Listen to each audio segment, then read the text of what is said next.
تو جو لوگ قرآن کو اور حدیث کو تھامتے ہیں اور تیسری کسی چیز کو نہیں، کوئی کتاب، کوئی شخصیت، کوئی علاقہ، کوئی مدرسہ، کوئی نظریہ، کوئی عقیدہ، اس کو بنیاد بنا کر اپنی جماعت کو الگ نہیں کرتے، صرف قرآن اور حدیث کی بات کرتے ہیں، یہ اصل وہ جماعت ہے جو صحیح دین پر قائم ہے۔ اور اس کے علاوہ جو بھی ہیں وہ فرقہ ہے کہ جنہوں نے اپنی جماعت کو الگ کر لیا، دین کی بنیاد کو چھوڑ دیا اور دین کے اصل سورس سے ہٹ گئے، جو سورس کیا ہے قرآن اور حدیث، اس سے ہٹ گئے، یہ فرقہ ہے۔ نبی صلی اللہ علیہ وسلم کو فرمایا کہ یہودی 71 فرقوں میں تقسیم ہوئے، عیسائی 72 فرقوں میں تقسیم ہوئے، میری امت 73 فرقوں میں تقسیم ہوگی۔ یعنی سب سے زیادہ فرقے پوری تاریخ میں انسانوں کی، سب سے زیادہ فرقے امت مسلمہ میں بنیں گے، سب سے زیادہ فرقے۔ تو پھر صحابہ نے پوچھا اللہ کے رسول صلی اللہ علیہ وسلم ہم کس فرقے میں ہوں؟ یا نبی صلی اللہ علیہ وسلم نے ایک روایت میں فرمایا کہ سب کے سب فرقے جہنم میں جائیں گے سوائے ایک کے، اور وہ جنت میں جائے گا۔ تو صحابہ نے پوچھا اللہ کے رسول صلی اللہ علیہ وسلم اس فرقے کے بارے میں وضاحت کر دیں۔ تو نبی صلی اللہ علیہ وسلم نے فرمایا کہ وہ فرقہ وہ ہے جو اس دین پر ہوگا جس دین پر آج میں ہوں اور میری جماعت۔ اب ایک بڑی عجیب سی بات ہمارے سامنے آتی ہے، یہاں اللہ رب العالمین نے فرمایا کہ لست منہم فی شیء، آپ کا کسی فرقے سے تعلق نہیں، آپ کسی فرقے میں شامل نہیں ہوں گے۔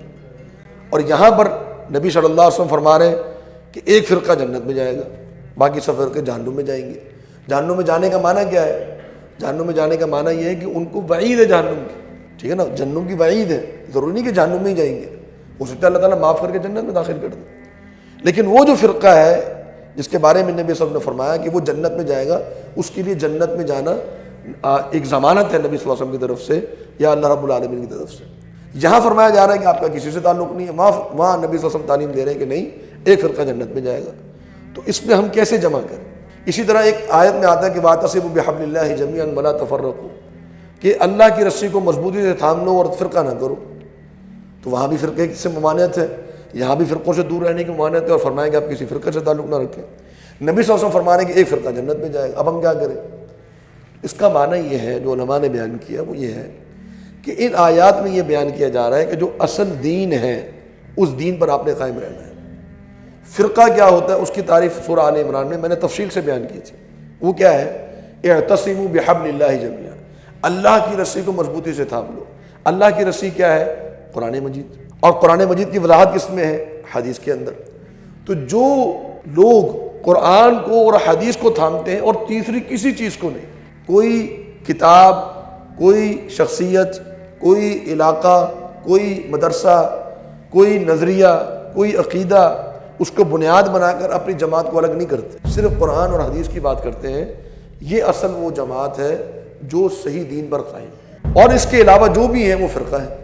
اچھا، نبی صلی اللہ علیہ وسلم نے کیوں 73 فرقوں میں کہا اور ایک فرقے کی طرف کیوں نسبت کی؟ کیونکہ وہ جو اصل جماعت ہے وہ باقیوں کی نسبت تو فرقہ ہی کہلائیں گی نا، کیونکہ جب آپ 73 میں اس کو کاؤنٹ کریں گے تو ایسا تو نہیں نا کہ وہ آپ نبی صلی اللہ علیہ وسلم نے جو 73 فرقے بیان فرمائے وہ اس امت کے بیان کیے نا، کہ اس امت کے 73 فرقے ہوں گے۔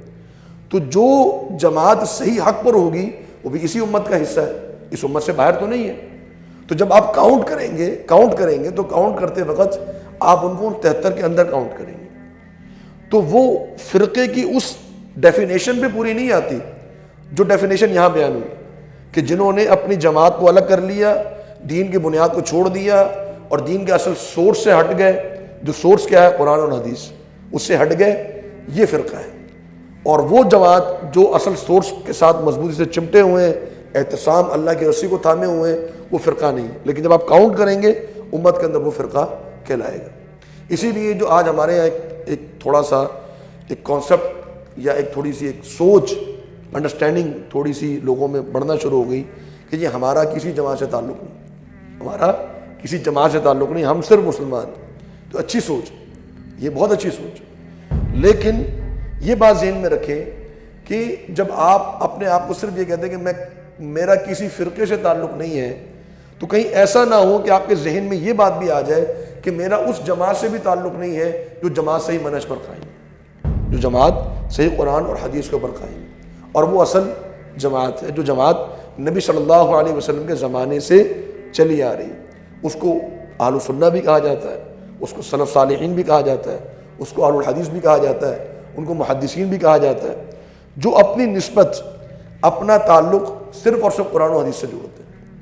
کوئی فقہ کی طرف نہیں بلائیں گے آپ کو، کسی امام کی طرف نہیں بلائیں گے، کسی اور کتاب کی طرف نہیں بلائیں گے، کہیں گے جی اس قرآن کو تھام لو، بس یہ قرآن اصل ہے، اس کی طرف آ جاؤ، اس کو تھام لو، پڑھو، پڑھاؤ، اس پر عمل کرو، اور اس کے تعلق سے، اس کی وضاحت سے، اس کی ایکسپلینیشن میں جو نبی صلی اللہ علیہ وسلم کی احادیث ہے، جو امت نے بڑی محنت کر کے کتابوں کے اندر جمع کر دی ہیں، اس پر عمل کرو۔